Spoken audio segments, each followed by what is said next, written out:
Quem não estiver enxergando, estiver mais longe, quiser vir mais para perto, a gente coloca a cadeira aqui. Mais, Sara? Tá bom. Ok? Então, mais uma vez nós estamos dando continuidade aos ensinos. Na aula passada nós falamos a questão do propósito de Deus estabelecido antes da fundação do mundo. Então veja que Deus ele tem um propósito para nós. Deus ele tem então um plano traçado antes da fundação do mundo. Nós verificamos na aula passada essa questão de antes e a partir, desde a fundação do mundo. Então Deus ele não muda. Deus o que ele estabeleceu antes da fundação do mundo é o que vai acontecer. Não muda nem um tio, nem um ponto, nem uma vírgula, nem uma palavra do que ele falou.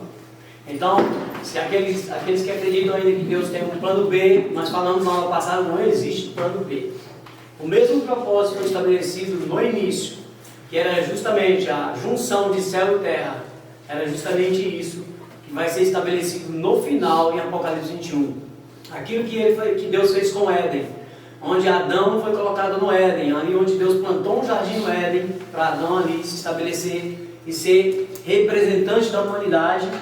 Deus então vai dar continuidade a esse plano, é o mesmo. Tanto é que ao decorrer de toda a nossa vida, de toda a história da humanidade, ele vai findar justamente com a descida da Nova Jerusalém, que vai fundir céu e terra, e nós vamos viver conforme o propósito que ele estabeleceu lá para Adão e Eva.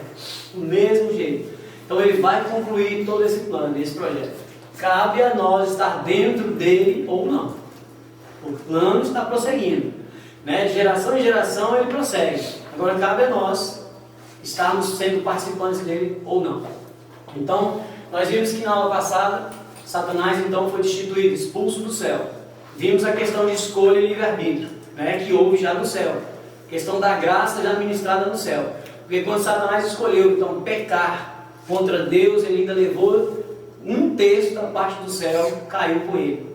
Deus deixou, já sabia na presciência, ok? Já sabia o que ia acontecer, já sabia cada anjo que ia cair.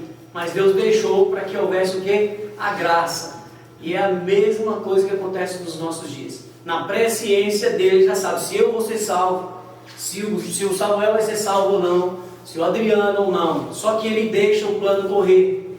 Porque isso é graça. Mesmo ele sabendo, ele deixa. Porque no dia do juízo, do julgamento, você vai poder falar nada. Você vai chegar em frente do trono. O que você vai falar? O Senhor não me deu chance? Ninguém falou, ninguém pregou, ninguém ensinou, nunca vi falar do Senhor. O Senhor nunca me ajudou, o Senhor me abandonou. Então, se você quiser questionar, fique à vontade. Porque não tem brecha nesse julgamento. Não tem brecha. A Sara, que é advogada, sabe que esse julgamento do homem tem brecha. Mas de Deus não tem brecha. Você vai poder questionar o que você quiser na frente do homem lá, que não vai ter jeito. Então é por isso que nós temos que estar reto, buscando. Somos fracos, mas pedimos a ação do Espírito em nossa vida, força para prosseguirmos, ok? Então só fiz esse link para mostrar a questão da escolha que houve no céu, entre Deus e Satanás, que houve a queda. E agora na humanidade nós vamos prosseguir o caminho para chegar em Adão e Eva, também a escolha da árvore do conhecimento do bem e do mal e da árvore da vida. Ok? E as nossas escolhas hoje é a mesminha. Você quer Deus ou você quer Satanás? Você obedece ou você desobedece? Você peca ou você deixa de pecar? Então veja que nós temos a escolha. Então a mesma coisa que aconteceu no céu continua até hoje do mesmo jeito. E nós sabemos o que aconteceu com Satanás, a queda dele com os anjos. E a segunda queda, sabemos que os anjos estão presos no abismo para o juízo. Porque Deus falou, já que teve a segunda queda, esses não vão ficar soltos, vão ficar presos no abismo, na escuridão, reservados para o juízo. Ok? Só foi essa pequena recapitulação. Porque nós vamos prosseguir dentro desse propósito, dentro desse plano, falar hoje um pouco sobre os dias da criação sendo revelado, revelando na verdade os tempos futuros. Ou seja, nós vamos ver Deus criando, na semana da criação, Ele já mostrando os milênios adiante. Ok? Vamos falar muito aqui não, para mim não deixar crescer muito esse estudo, ver se eu deixo ele menor um pouco. Eu até vou ver que se eu consigo chegar ao terceiro dia, porque nós não vamos conseguir falar até o sétimo dia hoje. Então, se eu chegar até o terceiro dia, eu já estou satisfeito. Porque, igual eu falei, quando eu ministro o estudo, eu não programo muito assim, eu não consigo ficar fechado somente naquilo, porque a Bíblia, isso vai acontecer com vocês, fique tranquilo. Agora, você vai achar difícil, né? Eu era assim, 3 anos atrás eu não sabia nada de Bíblia. 3 anos, nada. Eu lia a Bíblia e falava assim, não entendi nada, não consigo entender, o que é isso? 13 tribos, 12 tribos, o que é 12, o que é 11, o que é 10? O que está acontecendo? Não entendo nada. Eu era desse jeito, 3 anos atrás. Então fique tranquilo, que quando você começar a falar da Bíblia, ela vai vir na sua mente assim, ó, do começo ao final.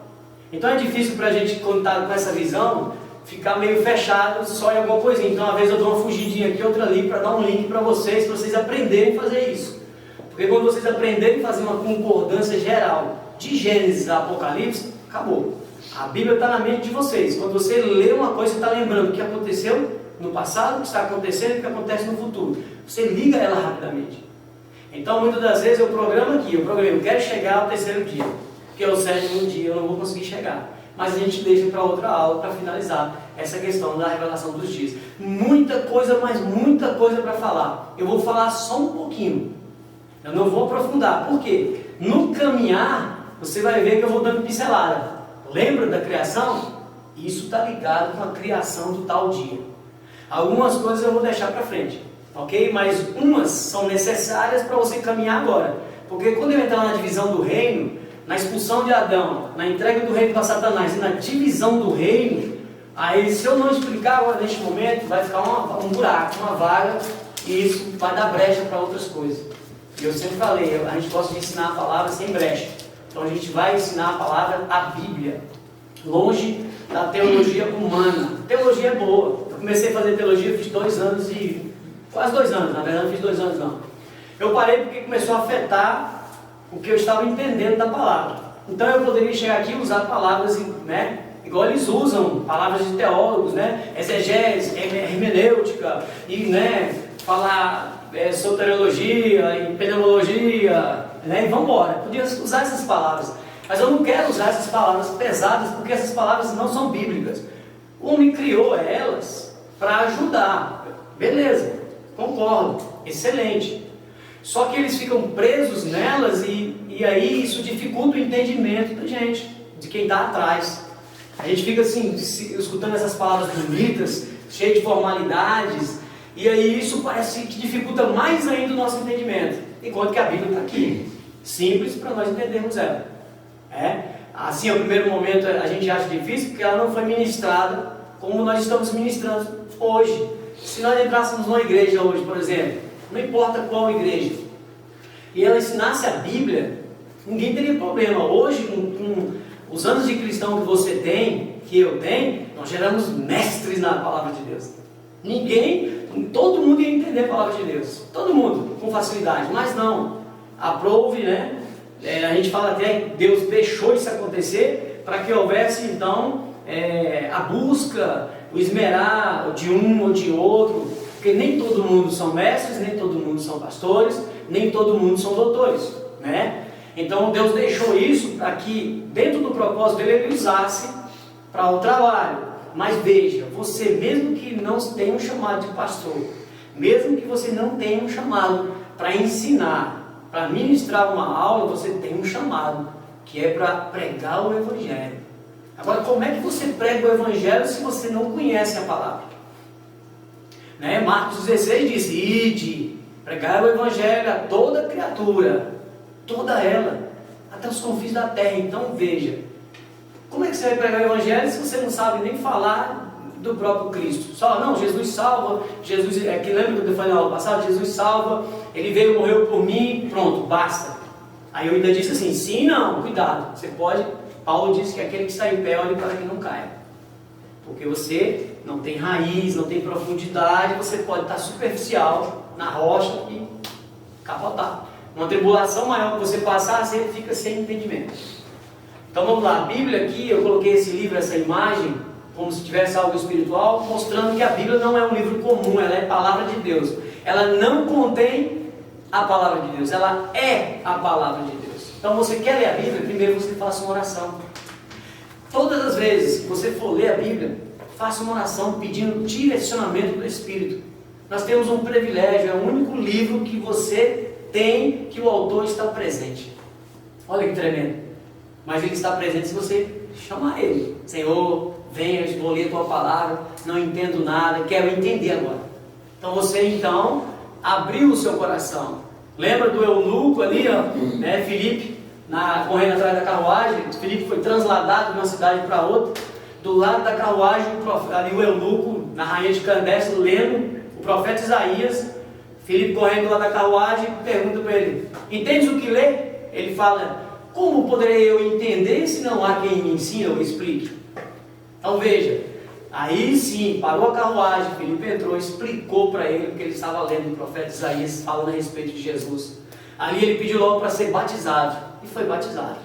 Então veja, você não entende, peça direcionamento. Naquele tempo mandou o eunuco, porque naquele tempo não tinha o Espírito Santo ainda, né? O Espírito Santo estava só, desceu daquele momento, né? Filipe, por exemplo, ele tinha o Espírito Santo, mas o Espírito Santo estava nas pessoas que aceitaram, né? Naquele momento ali, então eram poucas as pessoas, então Deus usava vários meios e métodos, até transladou Filipe para que a palavra fosse pregada. Hoje ele não vai transladar, vai botar lá no Japão, vai me botar até mesmo na Ceilândia, em Tabatinga. Não vai fazer isso comigo agora, porque hoje nós temos a internet, celular, telefone, você tem carro, você pode ir atrás.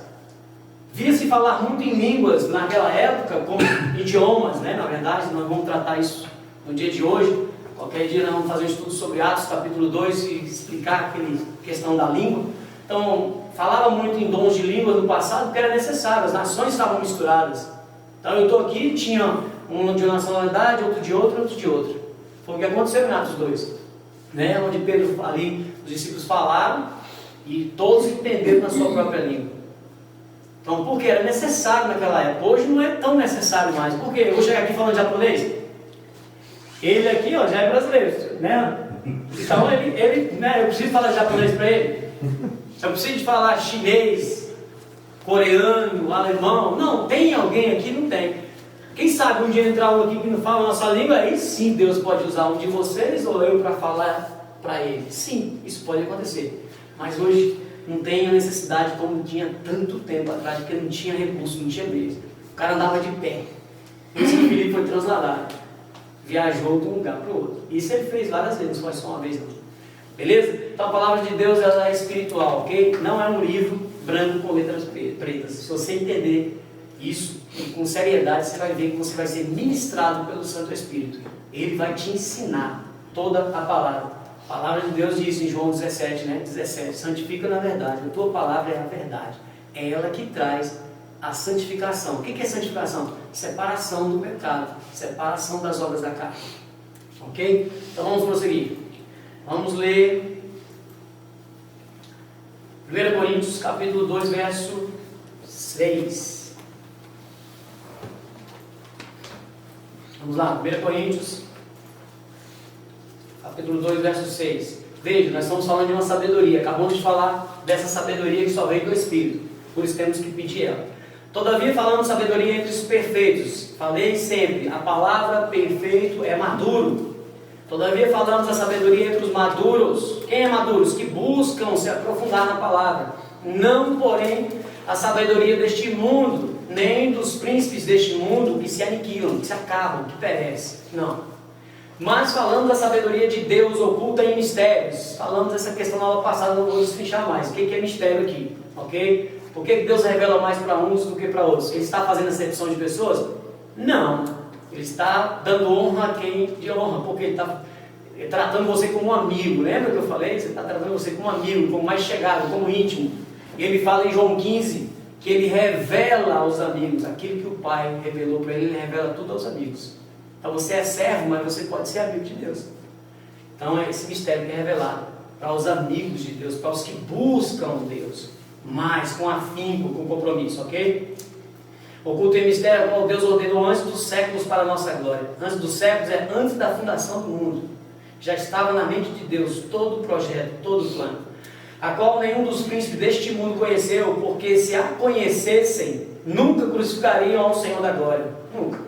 Né? Mas como está escrito, as coisas que o olho não viu, você não vê, e o ouvido não ouviu, e não subiram ao coração do homem, nunca imaginei que fosse, são as que Deus preparou para os que o amam. Então a gente pensa que sabe alguma coisa, Deus tem algo muito maior para nós. Muito maior. Paulo ele disse que foi elevado ao céu, não sabe se no corpo ou fora do corpo. Viu coisas inefáveis, coisas maravilhosas que é digno do homem falar. De tão maravilhoso. Então, como não era o tempo das pessoas saberem, então Paulo deixou uma incógnita. Não é digno do homem falar. Então ele não falou o que ele viu no terceiro céu. Porque não era o tempo, mas é o nosso tempo. Aí nós vamos ver o que Paulo viu nesse terceiro céu, quando a gente estiver finalizando o Apocalipse. Ok? Não vamos entrar em detalhes para não crescer agora. Então, mas Deus nos revelou pelo Espírito, porque o Espírito penetra todas as coisas, ainda as profundezas de Deus. Porque qual dos homens sabe as coisas do homem, senão o Espírito do homem que nele está? Assim também ninguém sabe as coisas de Deus, senão o Espírito de Deus.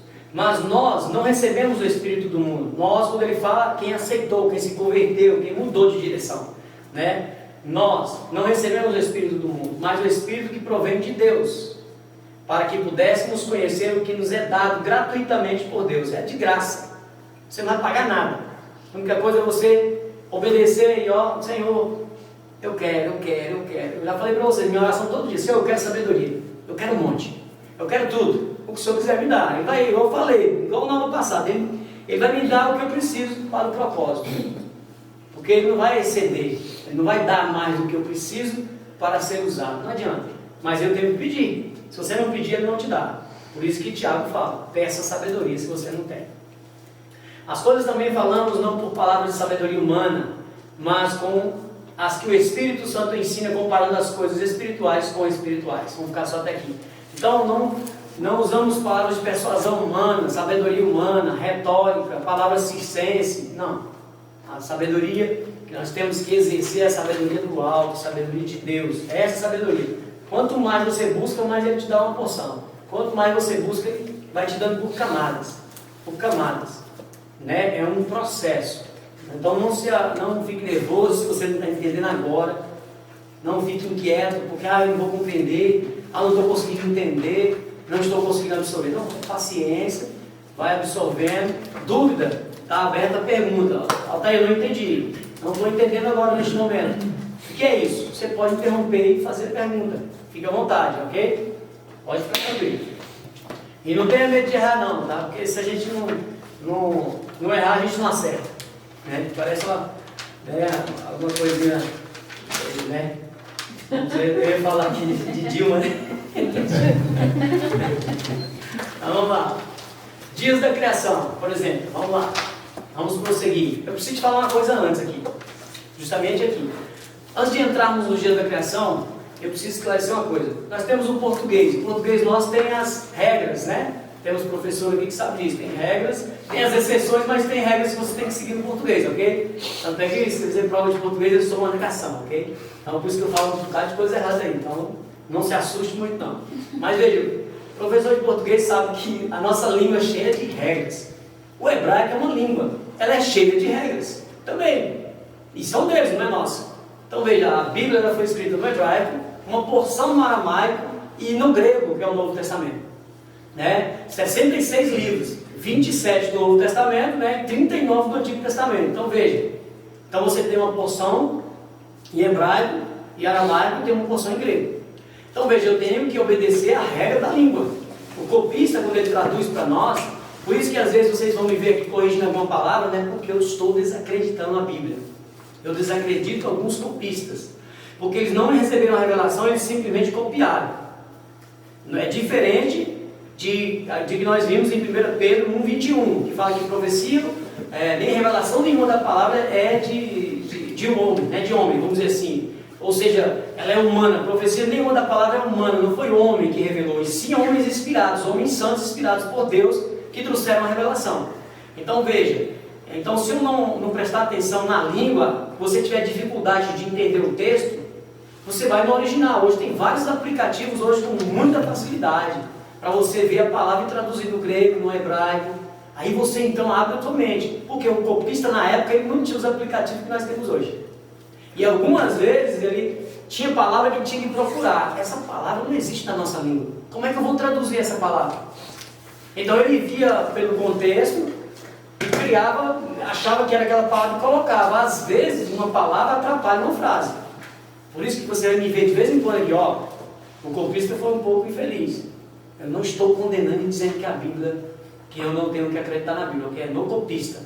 Por isso nós temos N tradução. Lembra que eu te falei que eu tenho 14 traduções, tenho mais um monte aqui? Então, cada um copista que trouxe. Foi o homem que foi e traduziu a Bíblia. Então, veja que elas são diferentes. Vou mostrar aqui, que eu vou citar uma palavra aqui, eu vou mostrar para vocês a diferença que ela dá. Então, veja. Então, nós temos que entender por essa regra que a palavra dia na Bíblia é ion. Tem gente que fala que é ion, não é ion, tá? É ion ou ion. Então, veja, é dia, significa dia. Só que em alguns contextos ela pode ser usada como eras. Mas veja a regra. Vamos ver a regra. A palavra hebraica para dia é ion. Quando essa palavra ion, dia, vem acompanhada de um número definido, preste atenção, de um número definido, ela refere-se indiscutivelmente a um dia de 24 horas. Veja isso em toda a criação. Por que eu estou falando isso? Porque nós temos a questão do evolucionismo, né? Da sopa cósmica, né? Das amebas, que foi virando bicho, isso, evoluindo, Big Bang, que explodiu. Eu já vi pastores que trouxeram em suas igrejas palestras onde homens vieram trazer palestras ligando o evolucionismo ao Gênesis, dizendo que quando Deus diz haja luz e houve luz, sou o Big Bang. Bum! Explodiu o Big Bang. Gente, se você ler mais embaixo, mata o que ele está falando. No próprio capítulo, derruba o que ele está falando. Deus criou tudo conforme a sua espécie. Não houve evolução de espécie, houve adaptação. Por quê? No gelo, o Adriano estava lá no gelo. Tu ia morar lá naquele gelo, tu ia morrer lá. Por quê? Porque o Adriano não nasceu lá, para ele adaptar lá, ele ia durar um tempinho para ele, né, ficar lá e aguentar aquele gelo, aquela neve em cima dele lá. Então veja, o animal é do mesmo jeito. Se ele está num lugar quente, ele vai se adaptar para um lugar quente. As cobras voadoras, chamam serpentes ardentes voadoras do deserto, ela fica enterrada no deserto. Só o olhinho assim, ó, na areia. Aí quando chega alguém perto, ela pula. Ela dá um pulo de 2 metros para cima de você. Você não vê ela enterrada numa areia de 50 graus. Ela não sente nada. Agora vai uma cobra dessa lá do Pantanal e joga lá no deserto. Como dura? Se durar umas 2 horas, vai durar muito. Viu? E é um animal frio. Como pode ela morar na areia? Adaptação, não evolução, hein? Mas vamos entender. Por isso nós estamos estudando Gênesis. Vamos lá. Então veja. Agora eu vou te mostrar em Gênesis, capítulo 1, só essa parte, tá? Dessa questão do dia sendo acompanhada com o numeral. Veja. Gênesis, capítulo 1. Nós vamos ver daqui a pouco, né? O capítulo quase todo, então eu só vou ler a parte onde eu quero neste momento. Versículo 5, por exemplo. E Deus chamou a luz dia, e as trevas chamou noite. E foi tarde e manhã, o dia primeiro. Ó, o dia vem acompanhado com um número. Primeiro. Por que Deus fez isso? Para mostrar que era dia de 24 horas. Porque Deus podia ter feito assim, ó. Criou o mundo, tudo que nele há, homem, blá, blá, blá, blá. Mas não, ele tinha, lembra quando eu falei que Deus criou com grande poder, mas ele não criou o mundo só com poder, ele criou com sabedoria, porque ele queria mostrar a criação, tudo que ele fez, tudo que ele queria fazer, tudo que ele vai fazer na própria criação. Na própria criação ele está revelando todo o plano, todo o propósito, nada de fora, tudo que ele está te ensinando, tudo que ele está te mostrando, vai acontecendo, cíclica, vai camada por camada, até acontecer a profecia sendo a revelação final que vai ocorrer nos últimos dias, que é no Apocalipse. Então veja, por que Deus fez isso? Se você vê em todos os dias da criação, está aqui, ó. No segundo dia, está vendo? Mesma coisa, ó, no terceiro dia, mesma coisa, tarde e manhã no terceiro dia. E outra coisa, eu não ia abrir esse leque aqui, mas eu vou ter que abrir, porque eu vou mostrar uma figurinha para vocês daqui a pouco. Por que tarde e manhã? Vocês têm que entender que Deus ele ensinou a contar as horas do dia de 18 horas a 18 horas do outro dia. Então a virada do dia para Deus que ele ensinou para o homem no início, não é a nossa virada de meia-noite a meia-noite. A gente vira o dia, meia-noite e 1 é o outro dia, né? Para eles não, 18 e 1 é o outro dia. Só que hoje nós temos uma confusão, porque o calendário está misturado. E acabou que Israel teve que entrar também no calendário gregoriano, porque ele tinha que participar, ele também tem que se unir, né? Tem as negociações a serem feitas, então tem que ter um calendário oficial para acompanhar o mundo. Então veja, eles têm dois calendários, o religioso e o oficial, que é o do homem, vamos dizer assim. Então veja, mas hoje eles praticamente não usam o religioso, muito poucos deles que usam. E mesmo assim perderam a contagem também. Então veja, se nós olharmos, Deus está nos ensinando a contar o dia. Só vou fechar esse parênteses aqui agora, que nós vamos precisar dessa informação. Aí vocês vão saber disso mais na frente. Por que tarde e manhã? Por que Deus ainda colocou então tarde e manhã? Porque Deus ele conta 12 horas de claridade e 12 horas de escuridão. Então 12 horas de dia e 12 horas da noite. 12 horas de luz e 12 horas de trevas. É isso que ele faz. Por enquanto só precisa disso aqui por enquanto. Depois ela vai ser acrescentada alguma coisa nessa revelação aqui, ok? Não fique nervoso. Então vamos lá, a gente volta. Então vamos lá. Então, outra coisa que vocês precisam saber para entender a criação. Um dia para o Senhor é como, preste atenção nessa palavra, é como 1000 anos. Então vamos lá no Salmos 94, é o Salmo de Moisés. Salmos 94.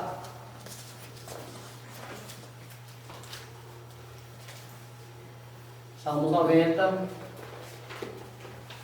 Muito lento isso aqui hoje. 94. Aqui é justamente Moisés falando na questão da eternidade e eternidade, que o homem não é nada, praticamente, se você olhar o homem para a eternidade e eternidade, que Deus é de eternidade e eternidade, então o homem não é nada nesse meio. Nós vivemos em 80, 90, com muito custo, 100 anos. A própria palavra diz que é 70, depois de 70 é enfado e canseira. Inclusive nesse capítulo aqui que fala isso, né, lá no final. Então veja que ele está tratando sobre isso, mas olha só. Tratando sobre isso, olha a revelação que ele tem. Porque ele ligou Moisés que escreveu o Gênesis.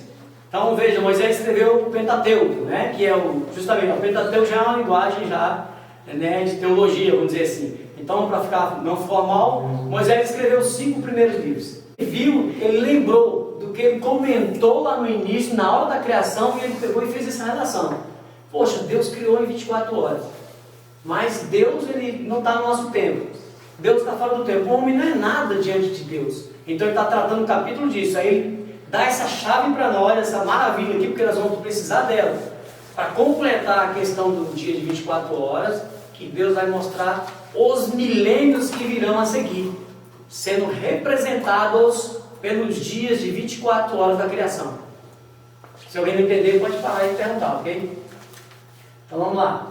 Aí se você ver Moisés, Pedro, por exemplo, Pedro conhecia a lei, Pedro estudava a lei, então Pedro com certeza ele leu Gênesis, com certeza ele leu os Salmos. Aí o que Pedro faz? Vamos lá, 2 de Pedro 3,8.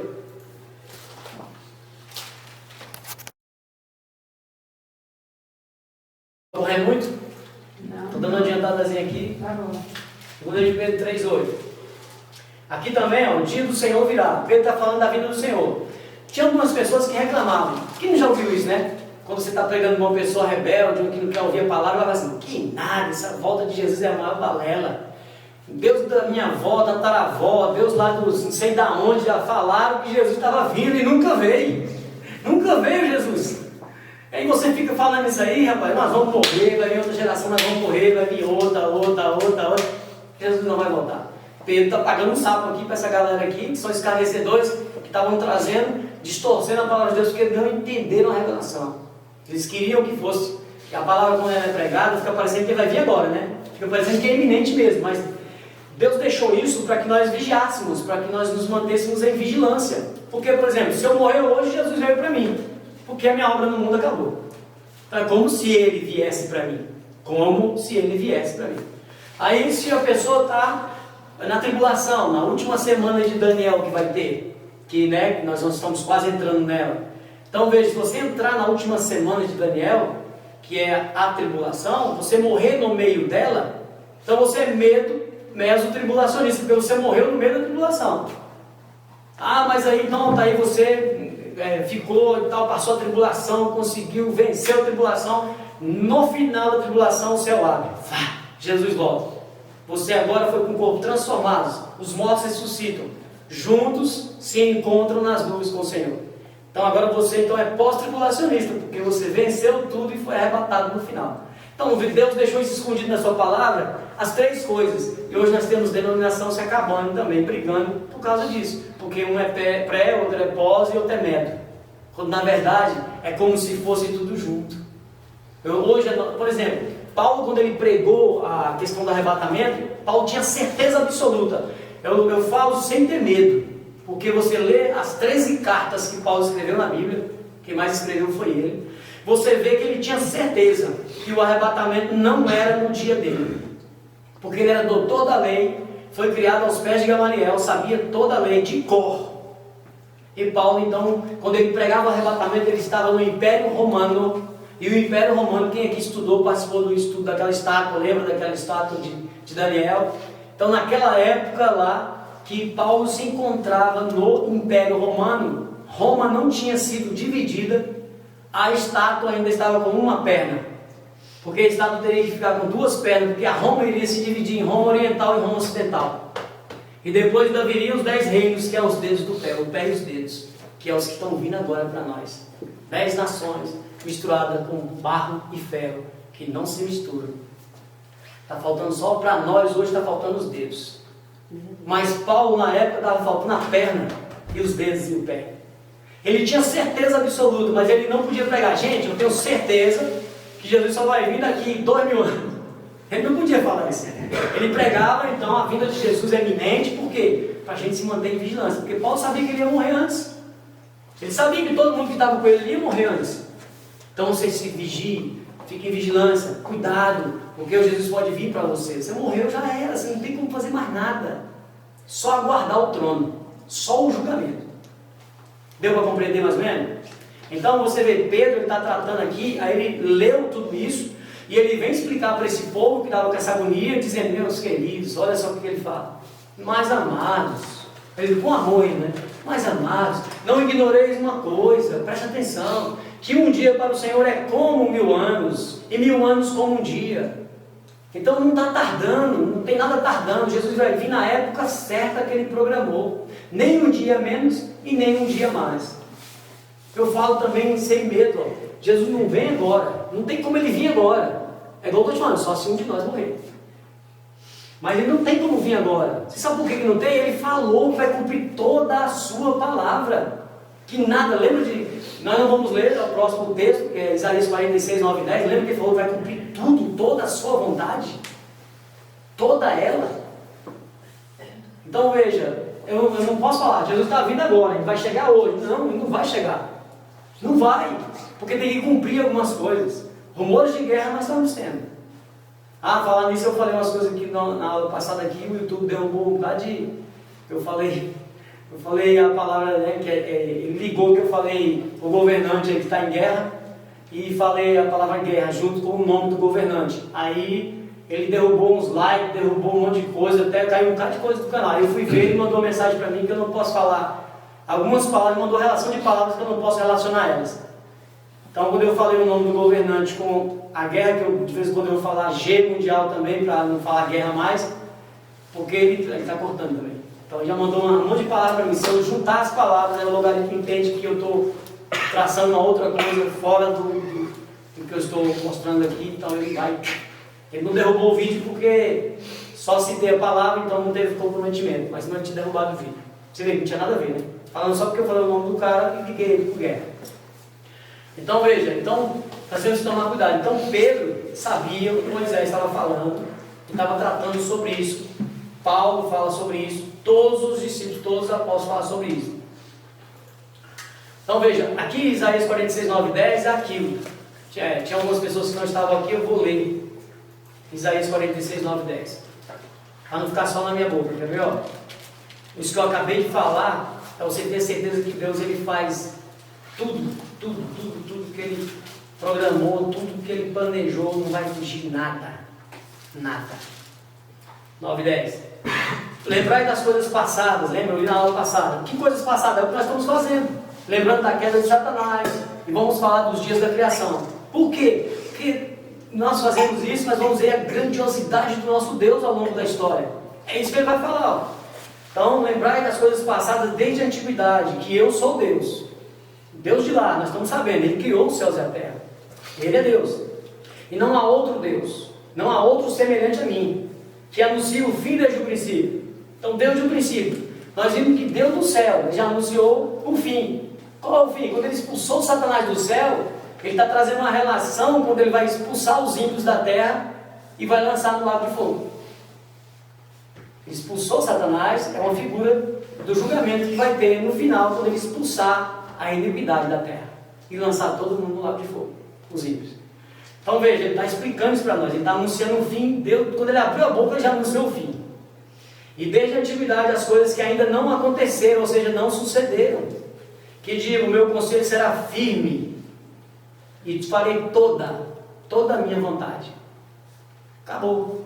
O plano vai cumprir. Ainda brinquei falando, o plano está prosseguindo. Se você estiver dentro, você vai. Se não tiver, você fica. Lembra da van? Lembra da van, né? Então vamos lá, vamos pular. Então veja, depois disso aqui, da palavra Ion, que nós já identificamos que ali são dias de 24 horas. Não tem como pregar-se ao contrário. Você estará então indo contra a língua que é da palavra de Deus, que é a língua hebraica. Ok? Então vamos lá. Você já se perguntou por que Deus criou o mundo em 6 dias? Já passou isso pela tua mente? Já agora você, nesse momento, aprendeu que são dias de 24 horas. Mas Deus, Ele é tão potente, tão poderoso, né? Poderia ter feito igual eu falei assim, né? Mas por que 6 dias? Por que não mais dias? Então, aí alguns falam que são 6 eras, 6 milênios. Nós mostramos que são dias. Então por quê? E descansou no 7º dia. Por que Deus descansou? Alguém que acredita que Deus cansa? Já ouviram o versículo de Isaías, né? Isaías 40. Vamos lá, para Isaías 40. Ele não está aqui não, mas vamos lá. Isaías 40. Isaías 40 está aqui embaixo. Né? Tinha marcado aqui, ó. Não sabes nem ouvistes o que o eterno Deus, o Senhor, o Criador dos confins da terra, nem se cansa e nem se fadiga? Não há esquadrinhação no seu entendimento. Então Deus não se cansa, nem se fadiga. Então por que Deus descansou no 7º dia? Mas para quê? Porque eu acabei de falar, Deus não criou somente com poder. Ele criou com poder e sabedoria. Deus falou, eu preciso mostrar algo para o meu povo. Mas não para o povo que eu vou escolher somente os judeus. Não. Para um povo que vai vir depois. Que vai junto com os judeus formar um corpo, onde meu filho vai ser a cabeça. Como é que eu vou fazer isso? Deus, descansar no 7º dia. Vai ter uma tremenda revelação nesse 7º dia. Nós vamos falar sobre essa revelação quando nós chegarmos no 7º dia, né? Nós vamos ver, eu vou pincelar ela daqui a pouco em uma figurinha aqui, para pincelar a questão do 7º dia, mas não descanso como milênio, mas sim o que Deus retratou para o povo judeu viver, para que nós pudéssemos vivenciar, olhando a história, para podermos aprender o que vai acontecer conosco diante desta revelação. Vamos lá. Então Deus não se cansa. De vez em quando o mouse dá tilt aqui, eu tenho que procurar ele. Então vamos lá. Olha a figurinha. Eu tenho um estudo sobre essa figurinha que dura 4 horas, então eu não posso falar nem em 10 minutos. Eu vou correr nela. Só para fazer a ligação desses 7 dias. Então Deus ele instituiu então tempos determinados para o povo judeu. É figura para nós. Hein? Então o ciclo da festa significa que são umas apresentações que eles tinham que comparecer a umas assembleias e eles eram obrigados. Eram 3 encontros, onde dentro dos 3 encontros tinham 7 festas. Só isso por enquanto. 7 festas. Aí você já diz, 7 festas. Aí nós temos, e essa palavra moed aqui, que é interessante, moed, que são santas convocações, a própria palavra já nos traz que são tempos de testemunho, o significado dessa palavra em hebraico. Tempo de testemunho, tempo de testemunhar.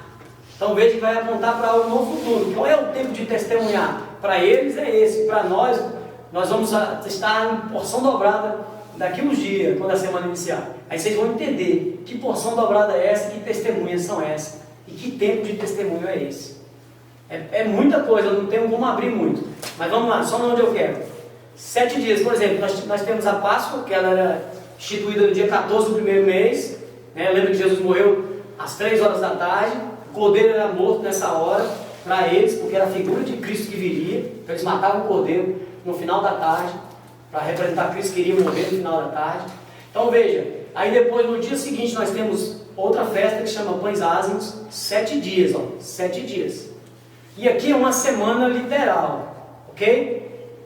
Vamos lá. Aí Deus cresce a revelação e joga para cá. Nós temos outra festa, outra reunião. Eu não vou aprofundar agora, ok? Então veja, ele multiplica agora 7 semanas. 7 vezes 7 semanas, que dá 49 dias. Mais um dia dá 50, que é o dia do Pentecoste. Então veja, Deus aqui já traçou a passagem dele na terra, quando Jesus veio. Jesus vivenciou essas festas, até aqui.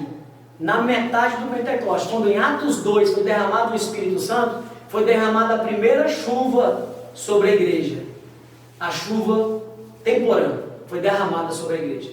Está faltando uma chuva, a segunda chuva, a chuva serôdia. Ela vai ser derramada conforme nos diz Mateus 24, que é o grande avivamento que vai haver na terra. Essa segunda chuva vai ser derramada sobre a igreja nos últimos dias. Aí vai se completar essa festa do Pentecoste. Ou seja, a porção dobrada do Espírito vai ser derramada sobre a igreja. Tiago diz que as duas chuvas vão cair no mesmo mês, dizendo para nós assim, para acordarmos: nesse dia, nessa última semana, os filhos do Senhor, os filhos de Deus, vai receber porção dobrada do Espírito Santo. E eu não tenho como aprofundar, mas é na porção, na unção de Moisés e Elias. Elas vão pregar na última semana. Vou ficar só por aqui. Vocês estão vendo que cresce, eu falo 4 horas aqui, só nessa figura. Eu estou só pincelando para a gente ligar a semana, 7 vezes 7, mais 1, 50. Aí ele aumenta a revelação. Aqui é mais importante ainda. Deus mandou o povo, quem aqui, os antigos, né? Meu pai, a gente aqui, eu já estava na cidade, né? Então não tem jeito, eu não sei, né, os irmãos ali, mas quem que já ouviu falar que o agricultor tinha que guardar o 7º ano, guardar um ano na terra sem plantar, para deixar ela descansar? Alguém já ouviu falar? Os antigos tinha essa, né, esse ditado: não, a terra a gente não vai fazer nada nela, porque ela tem que descansar para poder ela então produzir bem, senão você vai matar a terra. Tipo assim, ela vai ficar improdutiva, né, estéril. Então Deus sabia disso, sabia da ganância do homem, Deus sabia de tudo isso. Então ele fez então uma figurinha. Vocês, judeus, primeiro para eles foram obrigados, porque eles viviam debaixo da lei. Vocês, judeus, vão guardar, vocês vão trabalhar na terra 6 anos. Lembra da criação? Vocês vão trabalhar 6 anos na terra, viu? Plantar, fazer o que vocês quiserem nela. E se me obedecer, vai produzir beleza. Senão não vai ter chuva. Mas se obedecer, vai ser beleza. Então beleza, então o que acontece? No 6º dia, para aquele povo que obedeceu, no 6º dia Deus dava a porção dobrada, a colheita era dobrada. Por quê? Porque no 7º ano ele não ia plantar, não ia trabalhar a terra. Então veja, a figurinha que ele está dando lá na criação. Tem muito mais, eu só estou passando por cima. Então veja, ele falou assim. Aí o que o povo fazia? Não fazia nada na terra, não trabalhava, descansava o ano todinho. Era o ano de descanso da terra. E automaticamente deles, porque eles não lavravam, não cultivavam. O que desse você poderia pegar, mas você tinha que deixar o órfão, a viúva, o estrangeiro entrar na sua propriedade e comer do que estava dando neste ano. Que Deus, né, brotava, sempre dava alguma coisa. Então esse povo estava então fazendo o quê? Usufruindo do benefício que Deus deixou para eles. Além de descansar a terra, era para o pobre, a viúva e o estrangeiro comer. Justiça. Então Deus estava trazendo uma justiça. Vamos aumentar a revelação. Inclusive, o cativeiro babilônico é um dos problemas que Judá ficou no cativeiro babilônico 70 anos, foi porque eles ficaram 490 anos sem guardar o ano sabático, sem guardar a terra. Aí Deus então agora vocês vão ficar 70 anos no cativeiro, vai pagar até o último centavo para a terra descansar 70 anos. A terra ficou lá descansando 70 anos, para pagar porque eles não guardaram. Deus cobrou até o último centavo. Então vamos lá, e essa revelação cresce. Ela cresce agora para o jubileu. Aqui é a semana de anos. Para aprender a contar a semana de anos, por exemplo, se a gente lembrar de Jacó, quando trabalhou para Labão enrolou ele teve que trabalhar na semana de anos, depois outra semana de anos. Aí Deus está ensinando a gente a contar a semana de anos. Então beleza. Aí vamos lá. Aí essa cresce um pouco mais. 7 vezes 7 anos dá 49 anos. Então veja que essa figurinha de baixo é maior do que aquela de cima. Aquela de cima era dias, essa de baixo é de anos. Então, você soma mais um ano, dá 50 anos. A cada 50º ano, você tinha o jubileu. Jubileu, além de você descansar a terra, você ainda tinha que fazer mais algumas coisas. O quê? Devolver a terra para o seu irmão. Seu irmão por algum motivo devia, seu irmão por algum motivo teve, ficou penhorado, entregou a terra para você, não tinha como pagar a dívida, ou teve que trabalhar para você, ou se tornou seu escravo.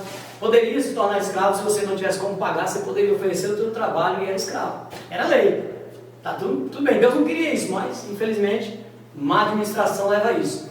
Então, só que quando chegasse no jubileu, a terra teria que ser devolvida ao dono original. Olha, já está trazendo uma figura maior, presta atenção. A terra então, no jubileu era devolvida para o dono, as dívidas eram perdoadas, ninguém devia mais ninguém. Ou se isso acontecesse no nosso dia, hein? Eita, a dívida está perdoada tudo, ninguém deve mais nada. Eita, já pensou? Pois era desse jeito. E quando fazia 50 anos, ninguém devia ninguém. A terra voltava para o dono original. Já estão ligando? Nós hoje estamos no último jubileu. Aí como é que você conta isso, Altair? Lembra quando nós falamos lá em Gênesis 6, da segunda queda dos anjos? Que Deus falou, vou destruir a terra porque o espírito meu não mais está com o homem não está mais comigo e vou tirar. Os dias do homem na terra serão 120 anos. Lembra que eu falei que o golpista foi infeliz? Porque lá 120 anos é 120 ciclos. Se ele tivesse colocado 120 ciclos, acordava um monte de gente, mas como colocou anos, aí ficou meio vago. Mas se for no original hebraico, é ciclos. Por quê? Aí você vai ver que Deus está dando esse ciclo de 50 anos. 120 vezes 50 dá quanto? 6 mil. 6 mil o que, Altair? 6 mil anos. 6 dias para o Senhor. Aí ele vai descansar no 7º dia. O milênio que nós vamos viver com ele aqui na terra. Está dando a figurinha. Está tudo escrito. Viu como é facinho? Vocês vão aprender muito mais sobre isso aqui. Eu só estou mostrando a figurinha da criação. Aqui, que ela é tremenda até para os nossos dias e para o final dos tempos.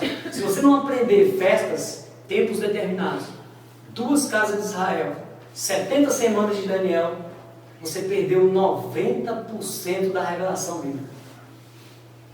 Por isso que muita gente está cego. 90% você perdeu. É muita coisa, você perdeu quase toda a revelação. Se você não entender esses 3 pontos, 2 casas de Israel, festas e 70 semanas. 3 coisinhas. Que você fala o ano todo, né? Claro.